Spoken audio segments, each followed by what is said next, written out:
Sierra Halstead, Osceola FCCLA, Level 2. Hi, I'm Sierra, and today I'm going to share with you my journey of discovering what I want to do with my life and who I want to be. Being a mental health technician can come with many difficulties, including the understanding of others' feelings, knowing what each individual person needs, and sympathy. My only concern for this project is I don't have very much experience in the healthcare field because I'm so young, but by the end of this project, I want to have learned about technicians and what they do, and I want to have more experience in the healthcare field. To accomplish this goal, I began by putting together a planning process of how and when I'm going to research, job shadow, and write my speech. I wanted to see where my interests and abilities lie according to being a mental health technician, so I took a few self-assessments on Missouri Connections.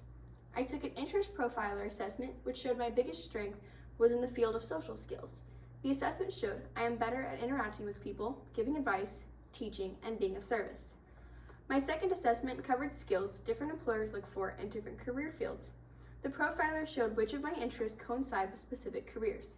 My top 4 skills were working together with coworkers and people at my level, being ethical and professional, and working well with others and including everyone.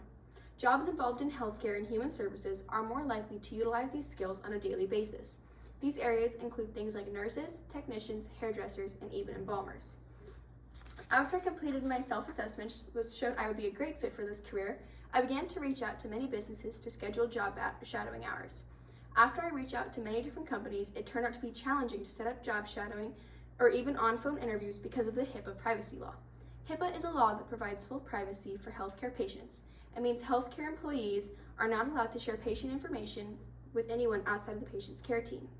Many hospitals were unwilling to let me either shadow or interview their technicians. After many attempts, I finally got in touch with the director at Parkview Geriatric Wellness Center in Bolivar, Missouri, and we set up times for me to interview their technicians and ask them about their jobs. A technician who works for NHC Osage Beach Rehab and Healthcare Center answered a few interview questions for me on the phone. While I interviewed the technicians at Parkview, they informed me of what a normal day at work might look like. They told me they could have a really calm day and things may seem normal, and then there are days that patients may become aggressive or combative towards other patients and staff members. They told me how they can help their patients and things that may calm them down and help them become less aggressive. This is what I want to do with my life. I want to make a difference and help people who cannot help themselves, just like someone did for me.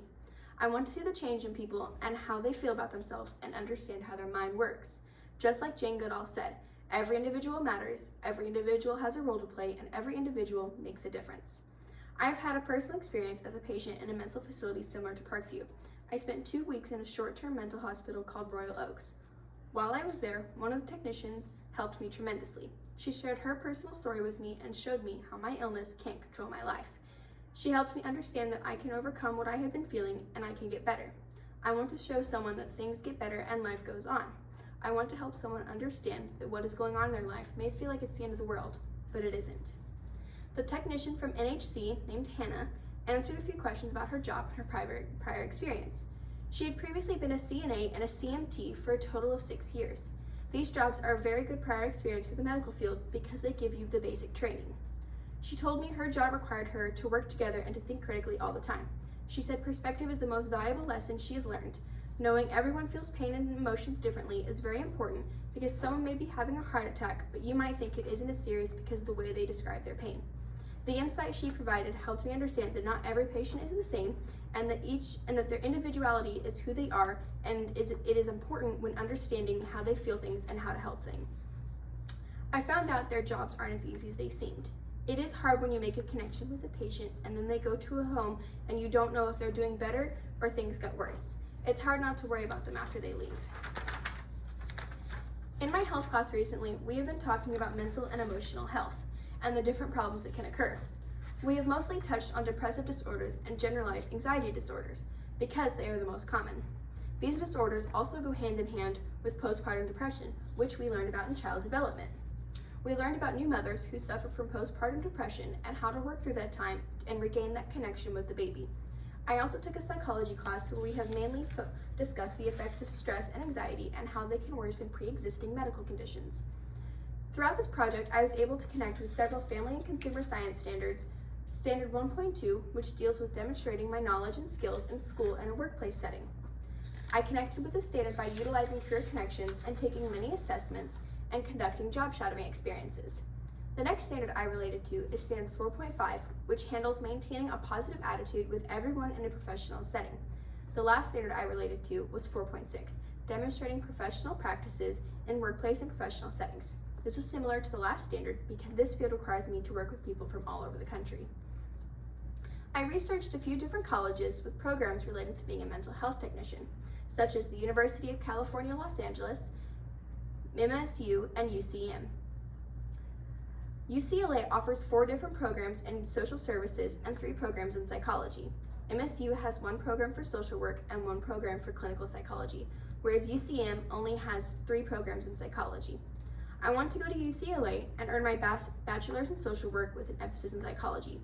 While I'm in college, I want to get a part-time job as a mental health technician, and when I graduate, I want to then get my master's and become a psychologist. Throughout this project, I learned that not everyone can get the help they need when they need it. It takes time and a little help from someone else to get better. Always put yourself in someone else's shoes and don't be so quick to judge. I am now answering the evaluator's questions. While completing this project, there were many obstacles that delayed this project. I had a hard time job shadowing technicians and getting interviews because of the COVID-19 virus. Another issue that hindered the progress of this STAR event was the absence of our FCCLA advisor. We have an interim advisor standing in, but it was her first year, so she was still getting to know the process of FCCLA. This made it difficult for our chapter to get everything completed. This project was very beneficial to me. I was able to make connections with people I would have never met otherwise, and it helped me gain the experience in the career field I wish to pursue in the future. Thank you for your time.